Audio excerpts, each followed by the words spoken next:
네, 가끔 화장품 판매 회사나 식음료 회사에서 고객 설문 같은 거 하는 걸 보셨을 겁니다. 고객들의 요구를 적극적으로 수용해서 제품의 질을 더 높이려고 하는 건데요. 비단 이런 회사들만은 아니겠죠. 네, 요즘은 기존의 제품을 개선하거나 향상시키기 위해서뿐만 아니라 아예 상품 개발 단계에서 소비자들의 아이디어를 차용하는 경우도 많습니다. 네. 이러다 보니까 소비자들의 아이디어를 산다는 말까지 나오는데요. 좀 더 적극적인 소비자가 될 필요가 있겠죠? 네, 어떤 경우들이 있고 또 어떤 과정을 통해서 그런 아이디어들이 상품화되는지 알아보겠습니다. 김병용 기자 나와 있고요. 그러면 이제 내가 소비자예요. 근데 꽤 괜찮은 아이디어를 가지고 있어요. 그럼 어떻게 하면 되는 건가요? 이런 예를 한번 들어볼게요. 앵커 두 분이 사무실에 가시면 책상 발밑에 또 책상 위에 한 무더기에 전선 가닥이 있습니다. 야, 이거 어떻게 해야 되나? 참 고민이 많으셨을 건데 네. 비단 여기에 그치지가 않습니다. 일터나 가정, 주방에서도 이 문득문득 떠오르는 아이디어가 있으시죠? 지금부터 눈여겨보시기 바랍니다. 이 생활의 불편함이나 사소한 아이디어, 이게 돈이 되고 상품이 될 수가 있습니다. 어떻게 하냐고요? 지금부터 따라가 보시죠. 이곳은 서울 강남의 한 생활용품 매장입니다. 수많은 제품들 중에서 요즘 잘 나간다는 아이디어 상품이 있는데요. 안에가 이렇게 멀티탭처럼 되어 있구나. 전선 정리는 뭐 확실하게 되겠네요. 복잡하게 엉킨 전선을 정리하는데 유용하다는 전선 정리 상자. 탄생 비결이 과연 뭘까요? 청소를 아무리 열심히 해도 선들이 이렇게 많이 엉켜져서 항상 이게 너무 지저분하다는 게 고민이었습니다. 거기다가 애들이 만약에 이걸 만진다면은 이게 너무 위험하겠다는 생각이 들더라고요. 누구나 이런 경험 한 번쯤은 있으실 겁니다. 열심히 일하려고 책상 앞에 앉는 순간 발끝에 걸린 이것, 바로 전선인데요.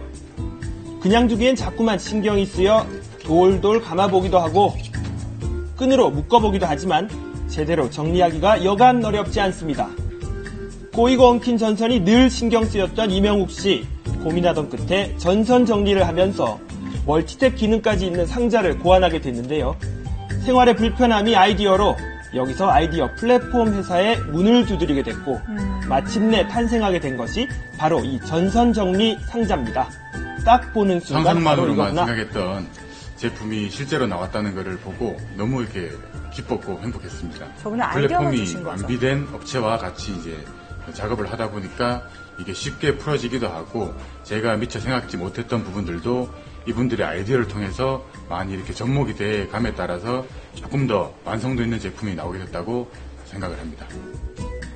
이 전선 정리 상자 출시 6개월 만에 3억 원의 매출액을 기록했습니다. 수익금의 일부는 아이디어 개발자가 가져가게 됩니다. 네.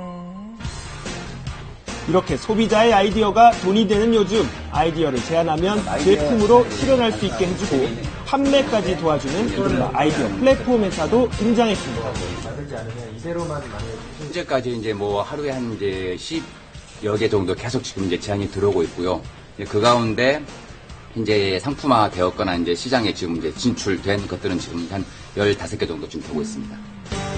지난 2009년부터 시작된 미국의 아이디어 플랫폼 업체는 아이디어를 제안한 회원이 100만 명이나 될 정도로 큰 인기라고 합니다. 이렇게 미국에서 개발된 소비자 아이디어 상품은 바다 건너 우리나라에까지 상륙했습니다.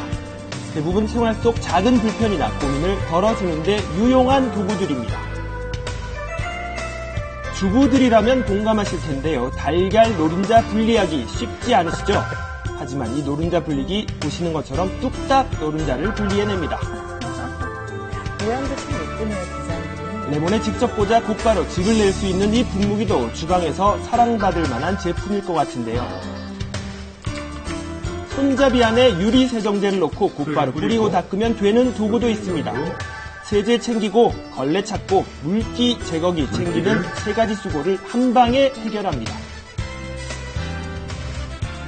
손잡이를 떼고 붙일 수 있는 이 조리기구 역시 소비자의 아이디어로 탄생했습니다. 일반인들이 가지고 있는 아이디어가 가장 좋은 아이디어라고 믿고 있고요. 이러한 그런 시스템이 앞으로 제조나 이런 모든 것을 다 혁신적으로 변화할 거라고 생각을 합니다. 제품을 변화시키는 소비자의 아이디어, 이제는 아파트 곳곳에서 확인할 수 있습니다.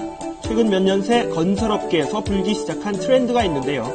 주부들이 된 아이디어를 아파트 공간 구석구석에 배치하는 겁니다. 이 파우더룸 안의 거울도 그중 하나입니다. 화장대를 깨끗하게 보관하기 위해서 내부에 수납형으로 들어가 있고요. 이렇게 화장을 하시면서 휴지도 한 번에 같이 뽑아서 사용하실 수 있는 그런 용이한 공간을 디자인을 했습니다. 아파트를 설계할 땐 집안에 머무는 시간이 상대적으로 긴 주부들의 불편함을 먼저 생각해야 한다고 하죠. 이 건설회사에선 주부들의 아이디어를 집안 곳곳에 배치했습니다. 틈이 있을 만한 곳이면 어디나 수납장을 만들어서 집 주부들의 아이디어를 반영했습니다. 곳곳에 수납장이 많이 있는데요. 보통은 이제 지저분한 소모품들을 안에다가 보관을 함으로써 깨끗하게 사용하실 수 있는 공간입니다. 이처럼 아파트를 지을 때 소비자의 생각이 반영되는 건 건설업계에선 이제 선택이 아닌 필수가 됐습니다. 아이를 키우다 보니까 아이들 장난감 같은 걸 수납할 수 있는 공간이 조금 좁더라고요. 그래서 아이들 장난감을 수납하기 좋게 그 서랍장 같은 걸 만들어주시면 더 좋을 것 같아요. 이젠 소비자 아이디어가 기업을 움직이고 있는 셈입니다. 소비자들이 원하지 않는 상품이 시장에 나왔을 경우에 그런 부정적인 반응이 실시간으로 퍼지게 됩니다. 따라서 기업들은 그런 환경을 좀 더 적극적으로 또 능동적으로 대처하기 위해서 소비자들의 아이디어를 제품 개발의 초기 단계에서부터 반영하려고 하는 움직임 때문에 그런 현상들이 나타난다고 생각이 됩니다. 말 그대로 소비자가 소비만 하던 시대는 이제 옛말이 됐습니다. 기업들은 아이디어에 목마르고 소비자의 아이디어는 제품으로 만들어지는 요즘, 망설이지 말고 직접 아이디어를 내보시는 건 어떨까요?